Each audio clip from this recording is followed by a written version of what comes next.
Assalamualaikum warahmatullahi wabarakatuh. Perkenalkan, saya Vina Amelia Sari dari kelas 4 PGSDA 8. Di sini saya akan menyampaikan sedikit materi tentang model pembelajaran Jigsaw.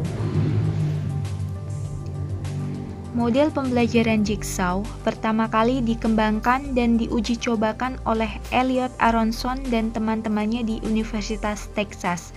Kemudian diadaptasi oleh Slavin di Universitas Johns Hopkins. Pengertian menurut Slavin, metode kooperatif model Jigsaw adalah suatu strategi dalam pengajaran yang membagi siswa menjadi 4-6 kelompok.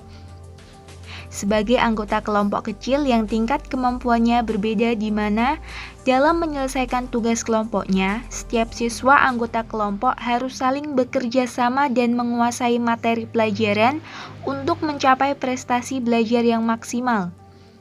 Lalu, pengertian menurut Johnson, model pembelajaran cooperative learning dapat didefinisikan sebagai sistem kerja atau belajar kelompok yang terstruktur, dan cooperative learning sendiri adalah suatu strategi belajar mengajar yang menekankan pada sikap atau perilaku bersama dalam bekerja yang teratur kelompok yang terdiri 2 orang atau lebih. Selanjutnya adalah tujuan model pembelajaran Jigsaw. Tujuan model pembelajaran Jigsaw adalah untuk melatih peserta didik agar terbiasa berdiskusi dan bertanggung jawab secara individu untuk membantu memahamkan tentang suatu materi pokok kepada teman sekelasnya. Karakteristik model pembelajaran Jigsaw. Yang pertama, pembelajaran dilakukan secara tim. Yang kedua, pembelajaran didasarkan pada manajemen kooperatif. Yang ketiga, kemauan siswa untuk bekerja sama. Yang keempat, keterampilan bekerja sama antar anggota kelompok. Yang selanjutnya adalah langkah-langkah pembelajaran menggunakan metode Jigsaw. Menurut Elliot Aronson dalam Trianto, model Jigsaw langkahnya adalah sebagai berikut. Yang pertama, kelas dibagi menjadi beberapa tim yang anggotanya terdiri dari 5 atau 6 siswa dengan karakteristik yang heterogen. Bahan akademik disajikan kepada siswa dalam bentuk teks, dan setiap siswa bertanggung jawab untuk mempelajari suatu bagian dari bahan akademik tersebut. Yang ketiga, para anggota dari beberapa tim yang berbeda memiliki tanggung jawab untuk mempelajari suatu bagian akademik yang sama, dan selanjutnya berkumpul untuk saling membantu mengkaji bagian bahan tersebut. Yang keempat, selanjutnya para siswa yang berada dalam kelompok pakar atau ahli kembali ke kelompok semula, home teams, untuk mengajar anggota lain mengenai materi yang telah dipelajari dalam kelompok pakar. Yang selanjutnya, setelah diadakan pertemuan dan diskusi dalam home teams, para siswa dievaluasi secara individual mengenai bahan yang telah dipelajari.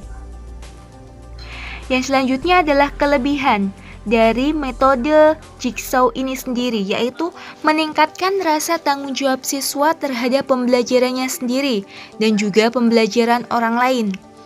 Yang kedua, siswa tidak hanya mempelajari materi yang diberikan, tetapi mereka juga harus siap memberikan dan mengerjakan materi tersebut kepada anggota kelompok lain, sehingga pengetahuan yang dimilikinya menjadi bertambah. Yang ketiga, menerima keragaman dan menjalin hubungan sosial yang baik dalam hubungan belajar. Yang keempat, meningkatkan kerjasama secara kooperatif untuk mempelajari materi yang ditugaskan. Selain kelebihan, ada juga kekurangan yang dimiliki metode Jigsaw ini. Yang pertama, jika guru tidak mengingatkan agar siswa selalu menggunakan keterampilan kooperatif dalam kelompok masing-masing, maka dikhawatirkan kelompok akan macet dalam pelaksanaan diskusi. Jika anggota kelompoknya kurang, akan menimbulkan masalah. Kekurangan selanjutnya yaitu membutuhkan waktu yang cukup lama apabila penataan ruang belum terkondisi dengan baik, sehingga perlu waktu untuk merubah posisi yang dapat menimbulkan kegaduhan. Berikut adalah referensi yang saya gunakan. Selanjutnya, saya akan menayangkan contoh pembelajaran jigsaw dalam pembelajaran di kelas.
Teman-teman, mari kita berdoa. Berdoa mulai. Sudah selesai. Nah, hari ini kita akan mempelajari tentang materi memahami pengaruh kegiatan manusia terhadap keseimbangan lingkungan. Itu standar kompetensi yang akan kita pelajari hari ini. Jadi kita akan hanya membahas tentang lingkungan saja. Kemudian, sebagai kompetensi dasarnya, kita akan mempelajari bagaimana cara mengidentifikasi kegiatan manusia yang dapat mempengaruhi keseimbangan alam atau ekosistem. Itu ya. Nah, tujuan dari pembelajaran kita hari ini, yang pertama, siswa dapat menyebutkan hewan yang hampir punah. Jadi kita nanti akan mempelajari tentang perhewanan. Kemudian yang kedua, siswa menyebutkan penyebab punahnya hewan. Kenapa sih kok hewan-hewan itu sampai punah? Kan seperti itu. Kemudian yang ketiga, siswa dapat menjelaskan cara mencegah kepunahan hewan. Ya, jadi bagaimana agar hewan-hewan itu tidak sampai punah nantinya. Oke? Itu. Sebelum pelajaran kita mulai, saya mau bertanya kepada kalian, siapa yang bisa menyebutkan nama-nama hewan? Saya, Pak. Oh iya, bagus. Desi, silakan. Sapi, kambing, Oke. ular, Oke. gajah, Oke. dan sebagainya. Oke, pinter. Kasih tepuk tangan untuk teman saya. Sekarang di antara hewan-hewan tersebut ada yang namanya hewan langka. Ada yang tahu apa itu hewan langka? Saya, Pak. Oh iya, silakan. Lina.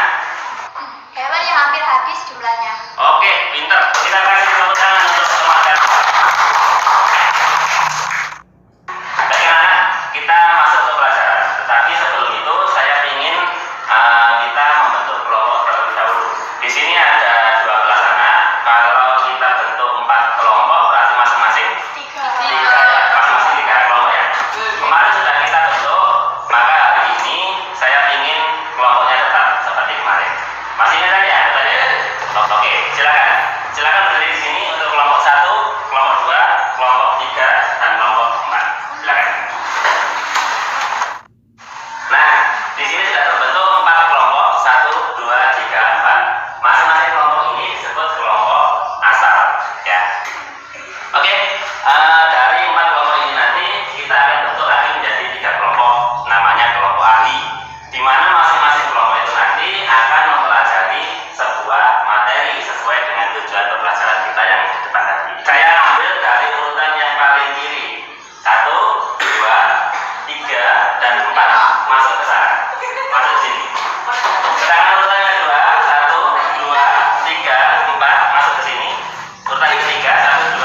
Sudah ketemu materi kenapa hewan punah? Iya, di sini ada macam-macam hewan punah. 1. Karena pemburuan liar. 2. Karena kerusakan hutan. Ya, di sini juga ada. Karena hewan sulit berkembang. Bagus, kalian kerja dengan bagus. Lanjutkan lagi, cari materi sebanyak-banyaknya. Silakan. Baik anak-anak, waktu berdiskusi kalian sudah habis. Bagaimana? Sudah selesai materinya? Hebat, luar biasa untuk kalian. Tepuk tangan.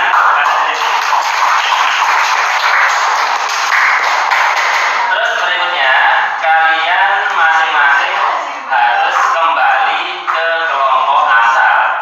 Ya, masih ingat kan kelompok tadi ya? Kelompok yang satu, silakan. Kita kembali ke kelompok asal masing-masing.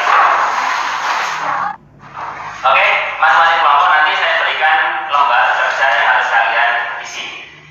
Bagaimana cara kalian mengisi? Kalian tadi di awal sudah masing-masing perwakilan mempelajari tentang satu soal, betul ya?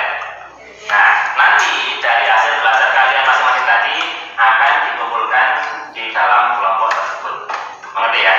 Oke, langsung saja saya berikan materinya. Bagaimana cara mencegah kepunahan hewan? Siapa tadi yang sudah mempelajari materi itu? Saya. Jadi, untuk mencegah kepunahan hewan, salah satu bisa dengan mendirikan suaka marga satwa. Oke. Baik, waktunya berdiskusi sudah selesai.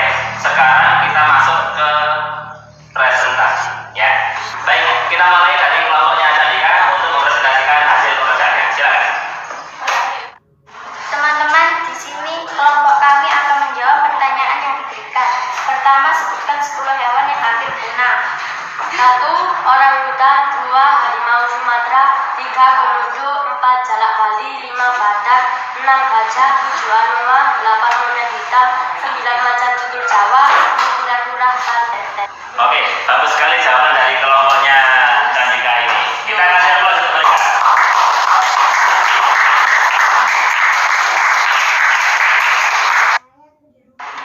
Baik, apakah ada yang tidak setuju atau ingin menambah dari pendapatnya kelompok yang pertama tadi?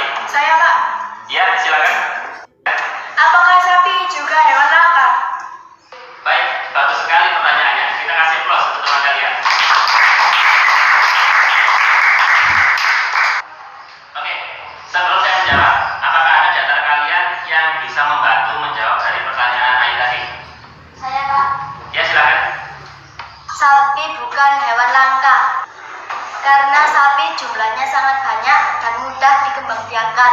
Oke, bagus sekali jawaban dari teman kalian. Kita kasih aplaus.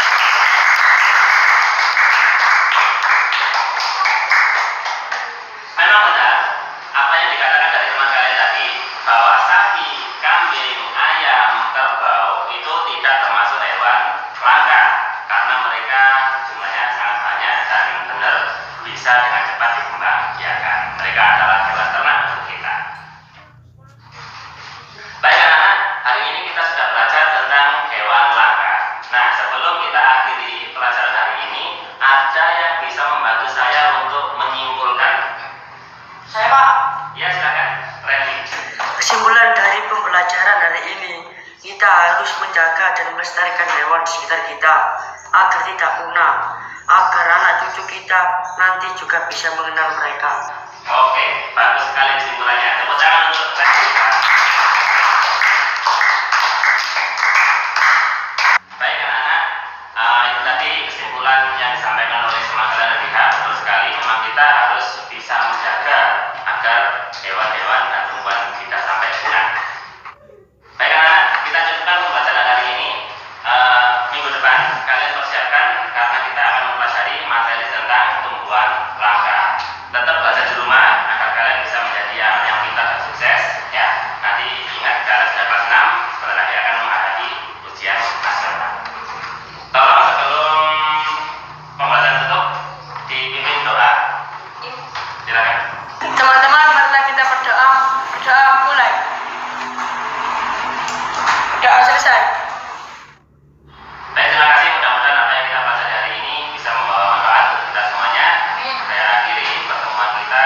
Wassalamualaikum warahmatullahi wabarakatuh.